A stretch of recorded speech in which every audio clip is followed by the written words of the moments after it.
제가 기도하고 시작하도록 하겠습니다. 하나님 감사합니다. 모든 것이 하나님의 은혜인 줄 믿습니다. 우리 사랑하는 속사님들과 함께 귀한 은혜의 시간들을 갖게 하신 하나님, 계속해서 사도행전의 말씀을 우리가 읽고 묵상하는 가운데 있습니다. 또 각 속회마다 그 말씀이 전해질 때 살아나는 역사가 일어날 수 있도록 인도하여 주시옵소서. 하나님께서 함께할 줄 믿사오며 예수 그리스도의 이름으로 기도합니다. 아멘. 네, 오늘 우리 찬송가 한 장 부르고 시작하도록 하겠습니다. 찬송가 29장입니다. 찬송가 29장. 성도여 다 함께 우리 1절과 3절 여러분의 삶의 자리에서 찬양하시기 바랍니다.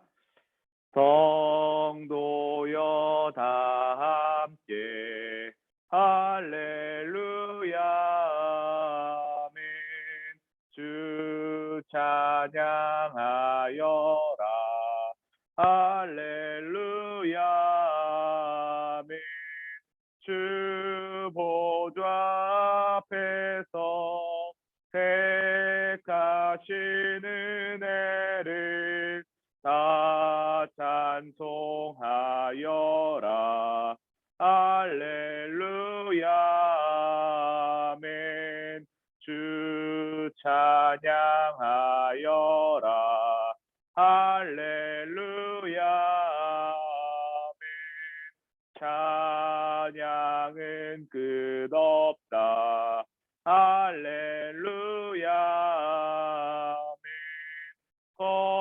거룩한 집에서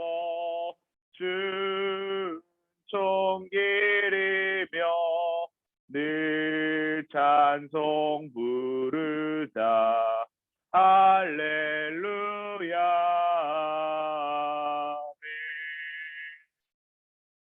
아멘. 오늘 이 시간에는 우리 이지역장으로 수고하시는 이수화 권사님께서 기도해 주시겠습니다. 사랑의 하나님, 오늘도 속장 교육으로 저희 속장님들 한자리에 모이게 하시니 감사드립니다. 다니엘 특세와 평촌지방 부흥성회를 통해 주신 은혜를 마음 중심에 간직하게 하시고 날마다 성령님의 지배를 받는 삶 살게 하옵소서. 속도원들을 위해 한 성령 안에서 늘 기도와 사랑의 수고를 아끼지 않는 속장님 한 분 한 분을 기억해 주시고 날마다 주님의 사랑 안에 기쁨으로 풍성한 열매 맺게 하옵소서. 이를 돕는 주의 종 정리씨 목사님을 위해서 기도합니다. 참으로 많은 사역을 감당함에 있어 지치지 않게 하시고 주님이 주시는 지혜와 성령의 가르치심으로 저희 양들을 잘 인도하시기에 부족함이 없도록 하옵소서. 늘 영혼육에 강건하게 하여 주시옵시고 이 시간 속장 교육 하실 때에 말씀이 능력이 되게 하셔서 저희 속장님들의 영혼을 일깨우게 하옵시고 또 전하는 자나 받는 자가 동일한 은혜가 있게 하옵소서. 감사하고 예수님의 이름으로 기도드렸습니다. 아멘. 감사합니다. 오늘 이 시간 우리에게 허락하신 하나님의 양식은 사도행전 말씀이죠. 계속해서 우리가 사도행전을 묵상하는 가운데 있는데 사도행전 12장 1절에서 23절까지의 말씀입니다. 사도행전 12장 1절에서 23절까지의 말씀입니다. 우리 함께 하나님의 말씀을 읽도록 하겠습니다. 그때 헤롯 왕이 손을 들어 교회 중에서 몇 사람을 해하려 하여 요한의 형제 야고보를 칼로 죽이니 유대인들이 이 일을 기뻐하는 것을 보고 베드로도 잡으려 할 때는 무교절 기간이라. 잡음에 옥에 가두고 군인 내식인 네페에게 맡겨 지키고 6월절 후에 백성 앞에 끌어내고자 하더라. 이에 베드로는 옥에 갇혔고 교회는 그를 위하여 간절히 하나님께 기도하더라. 헤롯이 잡아내려고 하는 그 전날 밤에 베드로가 두 군인 틈에서 두 쇠사슬에 매어 누워 자는데 파수꾼들이 문 밖에서 옥을 지키더니 호련히 주의 사자가 나타나매 옥 중에 광채가 빛나며 또 베드로의 옆구리를 쳐 깨워 이르되 급히 일어나라 하니 쇠사슬이 그 손에서 벗어지더라. 천사가 이르되 띠를 띠고 신을 신으라 하거늘 베드로가 그대로 하니 천사가 또 이르되 겉옷을 입고 따라오라 한대 베드로가 나와서 따라갈 때 천사가 하는 것이 생시인 줄 알지 못하고 환상을 보는가 아니라.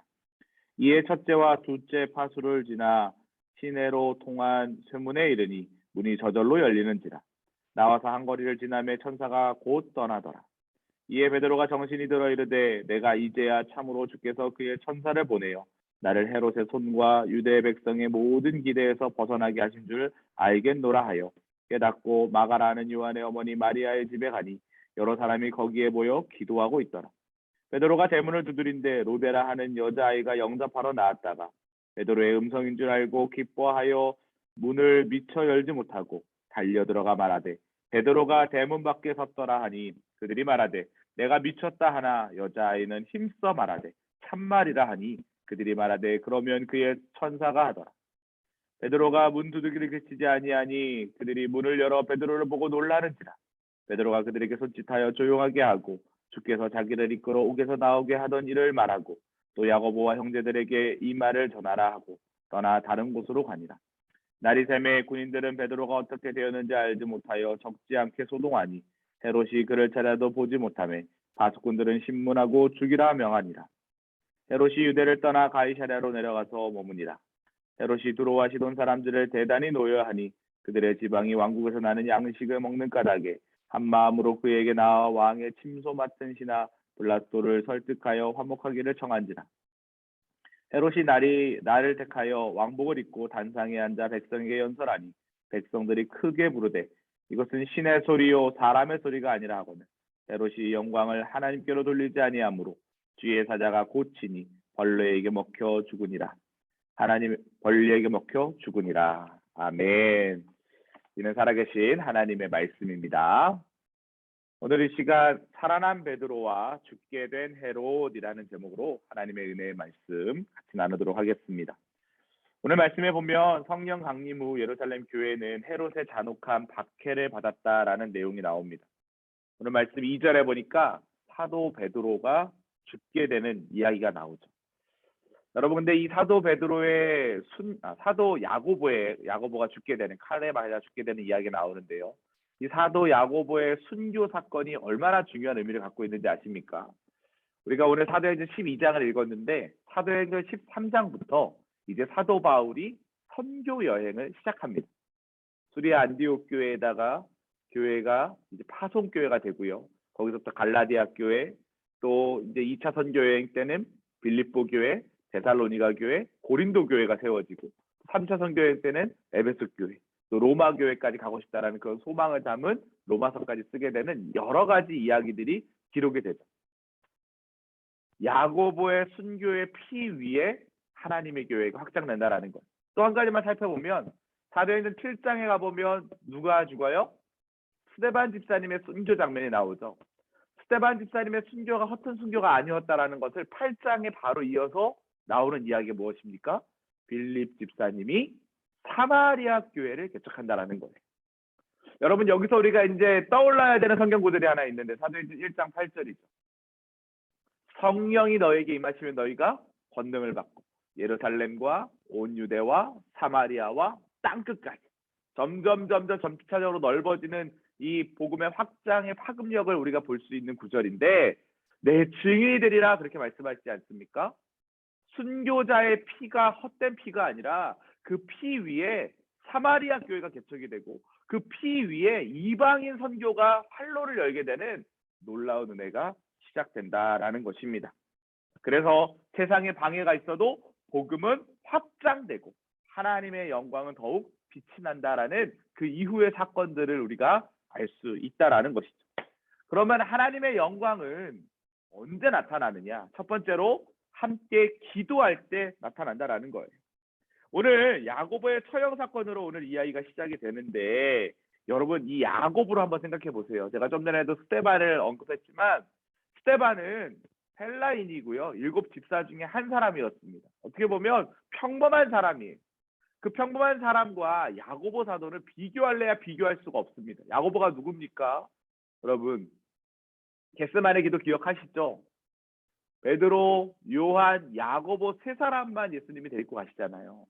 야고보 하면 아주 12제자 중에 핵심 멤버였다라는 거예요. 그만큼 큰 비중을 갖고 있었던 사람이 지금 이 헤롯 아그리파 1세라고 우리가 얘기하는데 헤롯 아그리파 왕에 의해서 칼로 죽임을 당했다라는 거죠. 그랬더니 유대인들이 너무 좋아하는 거예요. 이 헤롯 아그리파 1세는 유대인들의 환심을 샀는데 관심이 참 많았습니다. 이야, 야고보를 죽이니까 유대인들이 내 편이 되네. 그러니까 헤롯 아그리파 1세가 무슨 생각을 하냐면 베드로도 죽여야겠다. 그러면 자신의 인기가, 자신의 권력이 아주 승승장구하겠구나, 이런 생각을 하는 거예요.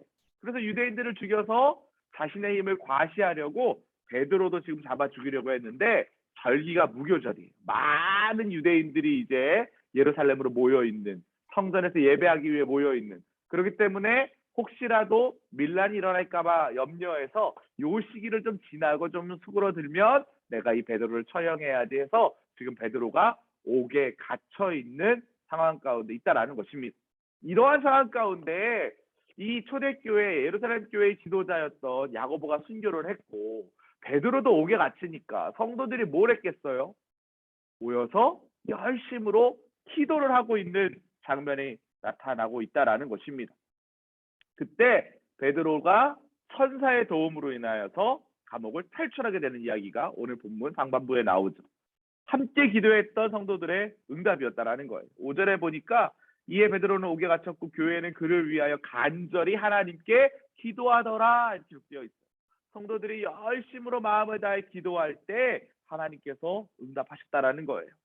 사랑하는 성도 여러분, 코로나19의 상황 가운데 흔들리는 세상 가운데 우리가 살아가고 있습니다. 하지만 성도는 기도할 때, 믿음으로 기도할 때 하나님께서 그 환난의 상황 가운데서도 이겨내게 하실 줄 믿습니다. 여러분, 그 당시에 성도들의 마음을 한번 생각을 해보세요.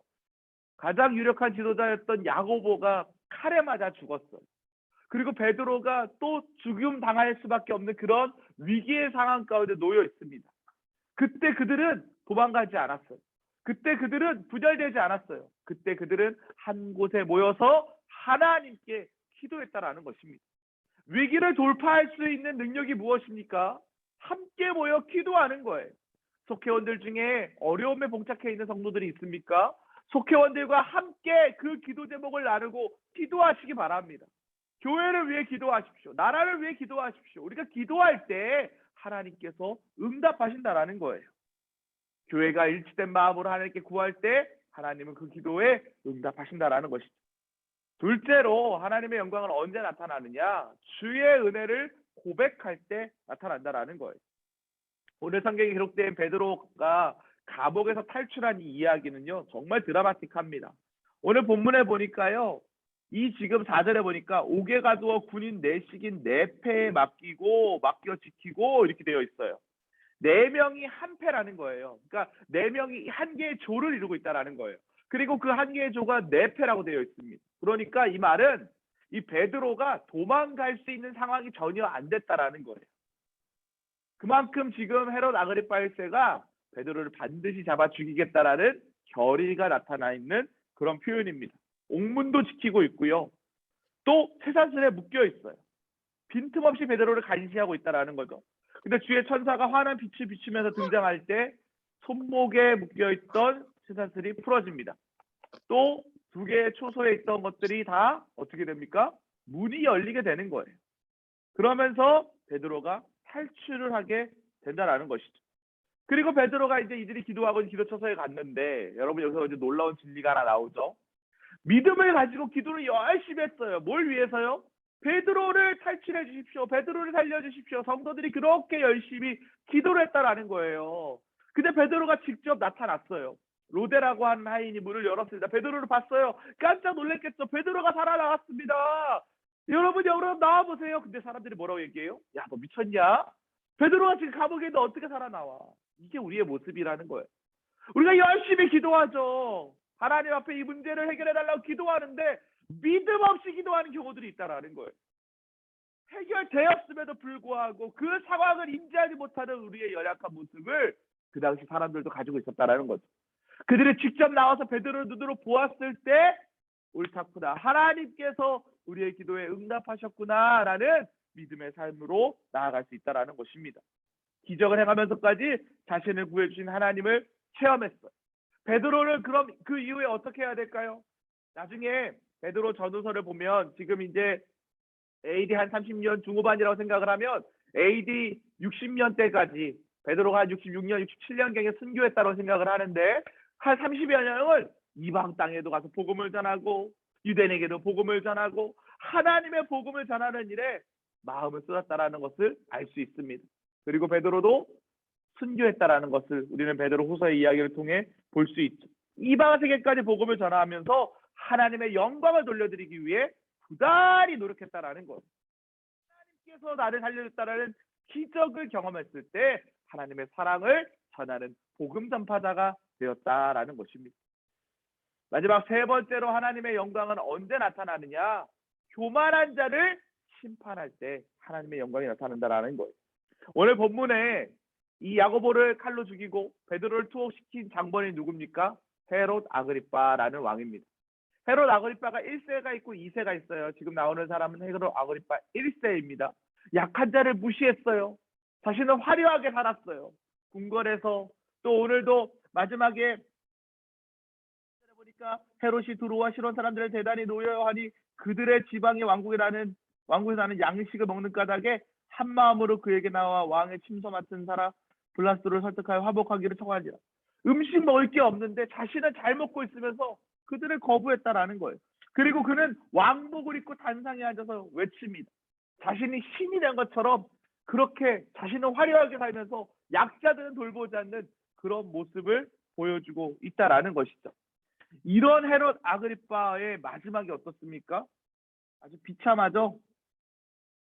23절에 보니까 헤롯이 영광을 하나님께 돌리지 아니하므로 주의 사자가 고치니 벌레에게 먹혀 죽으니라. 이거 큰 벌레에 먹혀 죽였다 이런 얘기가 아니라 지금 현대 의학으로 얘기하면 복막염에 걸렸다라는 거예요. 맹장 파열이 일어났는데 그 당시에 그 맹장, 지금은 맹장 수술 뭐 쉽게 할 수 있지만 그 당시에는 뭐 개복이라든가 이런 것들이 쉽지 않았기 때문에 맹장 파열로 인한 복막염으로 죽었다라고 그렇게 이야기합니다. 교회를 핍박하고 자신을 신으로 여기며 교만했던 헤롯은 결국 심판에 다녔다라는 거예요. 여러분 지금 앞에 나오는 야고보의 순교와 헤롯의 이 비참한 죽음이 비교되고 있습니다. 야고보의 순교를 통해서는 교회가 더 확장되고 부흥이 일어났다는 장면을 보여주는 거고요. 헤롯 아그리빠의 교만한 죽음을 통해서는 이런 비참한 죽음을 통해 우리에게 주는 교훈이 있다라는 것을 이야기하고 있다라는 것이죠. 여러분 하나님의 은혜로 야고보의 순교와 베드로의 살아남의 역사는 급진성과 확장성을 일으키기에 충분했습니다. 반대로 헤롯의 벌레마저 죽은 이 치욕적인 사건은 심판의 대표적인 이야기로 드러나고 있죠. 우리 이를 통해서 하나님이 우리의 삶의 자리 가운데 지금도 선과 악을 주관하시는 하나님이심을 믿어야 할 줄 믿습니다. 하나님이 선이라고 하시면 선인 것이고 하나님이 악이라고 하시면 악한 것이라는 것이죠. 하나님의 영광은 좋을 때도 드러나지만 좋지 않을 때도 드러난다는 사실을 꼭 기억하시기 바랍니다. 하나님께서 오늘 우리들의 삶의 자리 가운데 절대 주권자로 늘 함께하고 계심을 믿음으로 고백하는 모든 성도님들 되시기를 주님의 이름으로 간절히 축복합니다. 오늘 이 시간에도 우리 주신 말씀 붙잡고 함께 또 중보기도하는 시간 가졌으면 좋겠습니다. 오늘 말씀처럼 하나님 야고보의 순교를 기억하게 하시옵소서. 주의 피 흘림이 헛된 피 흘림이 아님을 기억하게 하시고 우리 속장으로서의 수고와 헌신이 헛된 수고가 아님을 기억하게 하시고 한 영혼을 살리는 일에 최선을 다하게 하여 달라고 속회원들의 이름을 불러가며 기도합시다. 사랑교회 모든 속회 모든 성도님들의 평안과 안정을 위해 기도하시기 바랍니다. 또 하나님 나라와 건강한 안양 교회를 위해서 한국 교회를 위해서 우리 가정 선교사님들을 위해 기도하시고 특별히 성탄절에 세례받고 입교하시는 성도님들을 위해서도 이제 하나님의 자녀로 이전의 모든 습관들을 벗어버리고 새로운 인생을 살겠다라고 믿음으로 결단하는 성도님들을 위해서도 중보해 주시기 바랍니다. 이 시간 주여 믿습니다 하시고 함께 기도하겠습니다. 주여 믿습니다. 풍성하신 하나님 아버지 감사합니다. 오늘도 하나님의 말씀을 통하여서 하나님께서 주시고자 하는 은혜를 깨닫게 하신 은혜 감사드립니다. 하나님 야고보의 순교의 피 위에 하나님 교회가 하나님 성장하고 성숙하고 흥황하게 됐던 이야기를 살펴보았습니다. 베드로를 살리시고 헤롯을 죽게 하시는 하나님의 말씀을 우리가 보았습니다. 하나님의 은혜로 베드로는 살아났고 헤롯은 벌레를 먹음으로 말미암아 치욕적인 심판을 받았습니다. 모든 주권이 하나님께 있음을 믿습니다. 우리의 인간의 생사화복 하나님의 손에 달려 있어야 오니 하나님 우리를 지켜 보호하여 주시옵소서. 하나님 속현들 한 사람 한 사람 사랑하는 마음으로 양육하게 하시고 그들의 사랑하는 마음으로 차가하게 하시고 전하게 하시고 만나게 하셔서 하나님의 영광을 위하여 쓰임받는 인생 될 수 있도록 우리 족사인들 한 사람 한 사람의 인생을 축복하시고 책임져 주시옵소서. 하나님 교회를 사랑하셔서 생명을 사랑하는 생명을 살리는 건강한 공동체로 불러주신 은혜 감사드립니다. 여호와께로 돌아가자는 표어를 붙잡고 1년 동안 말씀과 기도의 삶을 살아가는 모든 성도님들 인도하여 주시고 함께하여 주시옵소서. 이명세 담임 목사님에게 영육혼의 강건함을 더하여 주시고 내 거룩한 주의 말씀 선포하실 때 말씀의 능력을 허락하여 주시옵소서. 8개국에 흩어져 있는 선교사님들에게 주님께서 함께하여 주시사 있는 삶의 자리에서 최선을 다해 사역할 때에 하나님 그 센터와 교회와 학교와 기관을 통하여 그 나라 그 지역 그 도시가 변화될 수 있도록 주님 인도하여 주시옵소서. 하나님 2021년 코로나19의 상황 가운데서도 성탄절 세례 예식을 앞두고 있습니다. 하나님 참여하는 모든 성도님들 마음 가운데 하나님 믿음의 확신이 생기게 하시고 예수 그리스도의 구원의 복음의 씨앗이 심겨져서 그들의 인생이 변화되고 새로워지는 놀라운 역사로 이루어질 수 있도록 인도하여 주시옵소서. 함께 기도하는 모든 성도님들의 삶의 자리 가운데도 동일한 은혜로 저을 줄 믿사오며 예수 그리스도의 이름으로 기도합니다. 아멘. 감사합니다. 우리 40장 찬양하시면서 귀한 예물 하나님께 봉헌하는 시간 갖도록 하겠습니다. 우리 1절만 찬양하도록 하겠습니다. 찬송으로 보답할 수 없는 큰 사랑 주님의 영광 할렐루야. 형제자매 모두 함께 모여 찬송해 주님께 영광 할렐루야. 하나님의 자녀여 크게 찬송 부르며 밝고 거룩한 길로 기쁨으로 나아가 주의 보좌 앞으로 속히 들어가겠네. 주님께 영광 할렐루야. 아멘. 귀한 예물 취합하셔서 하나님께 봉헌해 주시기 바랍니다. 주기도문 하시겠습니다. 하늘에 계신 우리 아버지여, 이름이 거룩히 여김을 받으시오며 나라가 임하시오며 뜻이 하늘에서 이루어진 것 같이 땅에서도 이루어지이다. 오늘 우리에게 일용할 양식을 주시옵고 우리가 우리에게 죄 지은 자를 사하여 준 것 같이 우리의 죄를 사하여 주시옵고 우리를 시험에 들게 하지 마시옵고 다만 악에서 구하시옵소서. 나라와 권세와 영광이 아버지께 영원히 있사옵나이다. 아멘. 우리 하나님께 영광의 박수 올려드리겠습니다. 감사합니다. 공지사항 말씀드립니다. 날마다 성경 날마다 기도를 늘 힘쓰시는 우리 사랑교구 모든 속회들이 되었으면 좋겠습니다. 성경에는 두 가지 힘밖에 없습니다. 성경과 기도의 두 기둥이 든든할 때 우리는 흔들리지 않을 줄 믿습니다. 계속 기도해 주셔서 이번 주간까지 어성경 읽어진의 12주 과정을 다 마쳤습니다. 우리 성도님들 같이 기도해 주심에 감사를 드립니다. 비싸게 기도 학교를 위해서도 중보해 주시기 바랍니다. 다음 주 목요일에 종강인데 참여하는 성도님들 다 기도의 능력을 경험할 수 있게 해달라고 기도해 주시면 좋을 것 같습니다. 오늘은 오후 6시에 2021년 새롭게 세워지는 시민 임원들을 위한 교육이 있습니다. 여러분들 신임 임원들 사랑교구에도 있는데요. 새롭게 직분을 받는 성도님들을 위해서도 기도해 주시기 바랍니다. 네, 오늘도 감사합니다. 사랑합니다. 축복합니다. 오늘도 끝까지 함께해 주신 성도님들 감사하고 2021년이 저물어가고 있는데 결실의 계절 열매 맺는 모든 삶들이 되셨으면 좋겠습니다. 감사합니다. 사랑합니다.